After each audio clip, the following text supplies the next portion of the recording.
We know how to prevent HIV/AIDS. We know how to prevent transmission. We've known for years. The transmission rate went up last year. It's scary.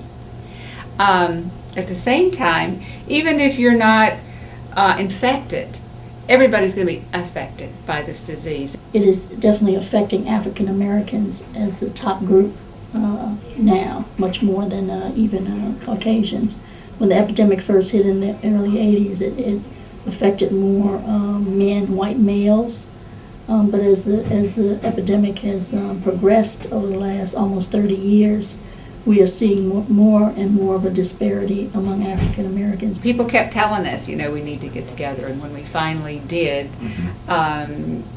we realized we do certainly have common interests, and we were able to work well together. It was sort of natural for me to bond with her. She's a senior, a little bit more experienced researcher than I am, so it's good for a junior person to be paired up sometimes with a more senior person. One of the things we found from this study was we want to really kind of characterize this whole area of public disclosure, because I think it's because people don't know people who are HIV/AIDS positive in the African American community that we have this blind assumption that it's not really a problem.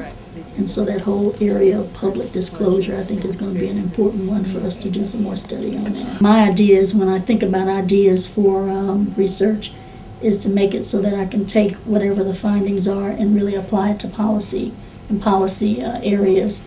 So, for instance, with HIV/AIDS, when we looked at what we saw, we really want to sort of apply it to really making changes in how either people think about HIV/AIDS or how we sort of educate around HIV/AIDS, and really rethinking on that. So we're really, I'm really personally committed more to a translation of the research results so that we can deal with it right away. I always feel like what I'm interested in is important to help people deal with this disease.